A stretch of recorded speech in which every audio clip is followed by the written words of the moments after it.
kita menyaksikan bagaimana kebebasan berbicara menurun, termasuk mengkritik partai politik.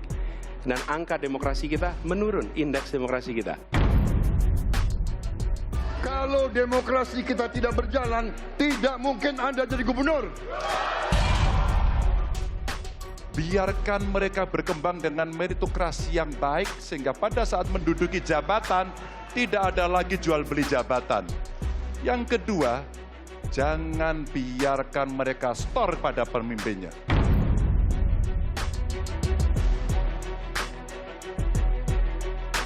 Ya, memang paling banyak keyword terkait dengan ini memang Pak Prabowo malam ini cukup banyak dibicarakan di sosial media.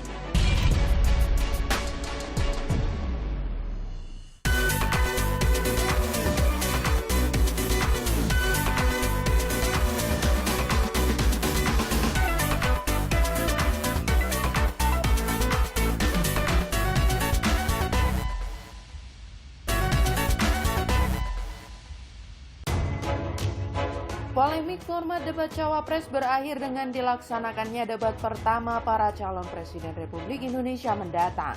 Dalam debat pertama, para calon presiden beradu gagasan cemerlang untuk Indonesia yang lebih baik di masa datang. Kemeriahan debat menjadi salah satu gambaran bahwa kontestasi demokrasi dapat berlangsung dengan gembira. Kemeriahan ini ikut tergambar dalam tren percakapan di media sosial. Alexander Wibisono, Deputi GM News and Current Affairs Digital Kompas TV mengungkap, riuh rendah percakapan yang terjadi pada platform Instagram, Twitter atau X dan Facebook. Kami memonitor 3 keyword. Satu, pasang Anies Baswedan, kedua Prabowo Subianto, dan yang ketiga adalah Ganjar Pranowo. Okay.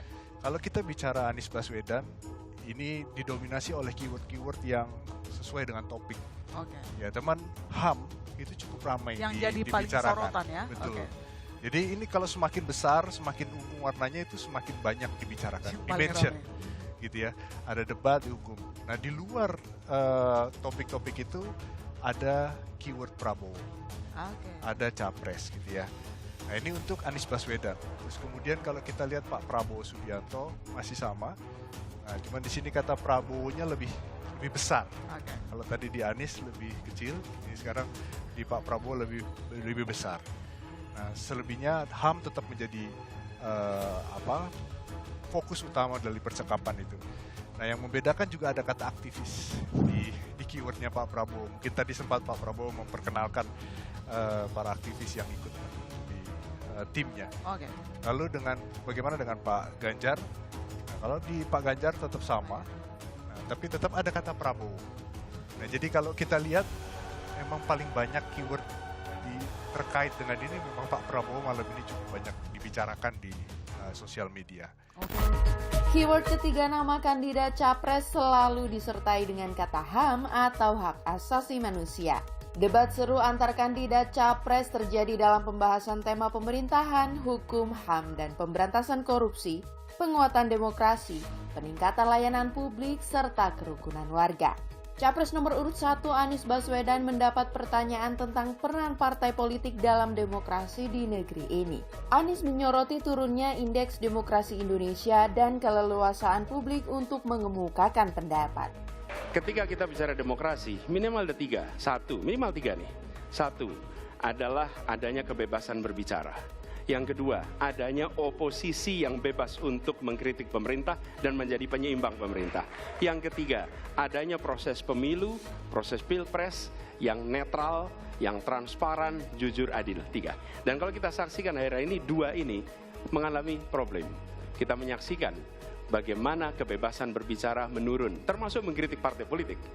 Dan angka demokrasi kita menurun, indeks demokrasi kita. Bahkan pasal-pasal yang memberikan kewenangan untuk digunakan secara karet kepada pengkritik, misalnya Undang-Undang ITE atau pasal 14, 15 Undang-Undang Nomor 1 tahun 1946. Itu semua membuat kebebasan berbicara menjadi terganggu. Yang kedua, oposisi. Kita saksikan minim sekali adanya oposisi selama ini. Capres nomor urut 2 Prabowo Subianto yang diberi kesempatan untuk menanggapi pendapat Anies Baswedan menyatakan pendapat yang berbeda. Prabowo mengungkit dukungan partainya untuk Anies Baswedan dalam kontestasi Pilkada DKI Jakarta. Mas Anies.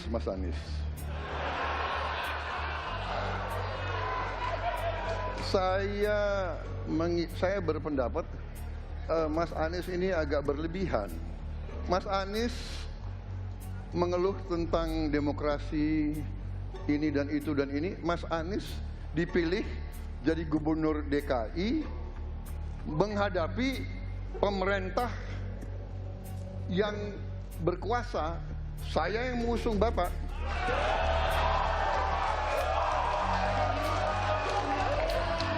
Kalau demokrasi kita tidak berjalan, tidak mungkin Anda jadi gubernur.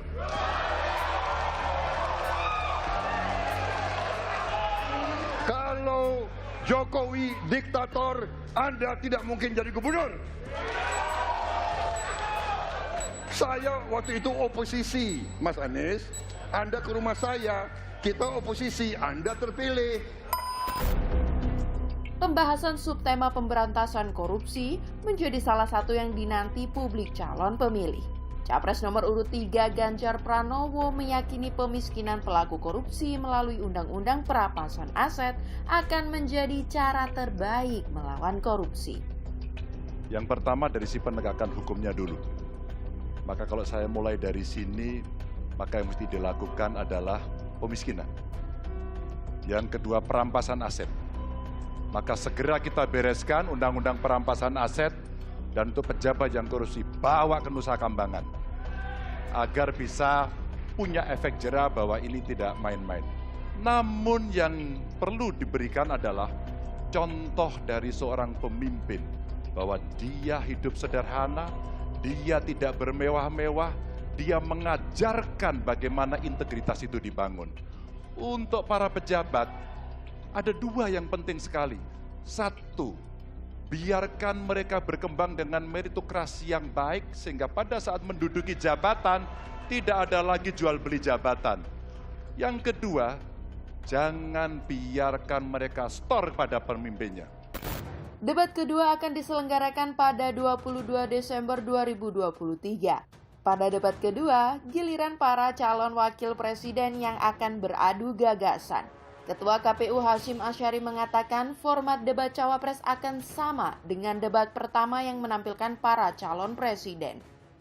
Nah, soal debatnya ini menarik atau tidak, tentu yang bisa menjawab adalah para pemirsa segmen 2, 3, 4, dan 5, boleh dikatakan full pertanyaan. Hanya saja kan pembagiannya tadi yang segmen 2 dan 3, rumusan pertanyaan disiapkan ke panelis. Tapi yang 4 dan 5 boleh dikatakan itu murni pertanyaannya masing-masing capres. Dan model seperti ini atau format seperti ini juga akan kita gunakan untuk debat selanjutnya. Kompas TV akan menjadi salah satu televisi yang menyiarkan debat cawapres yang sempat menjadi perdebatan publik. Menyampaikan gagasan dan mengujinya di hadapan publik menjadi cara terbaik untuk mengetahui rencana para calon pemimpin bangsa ini. Bagi masyarakat, perjalanan bangsa ini selanjutnya adalah menuju Indonesia yang bebas dari diskriminasi, merdeka dalam demokrasi yang mumpuni, serta menjadi bangsa yang mandiri dan kebanggaan para pendiri negeri.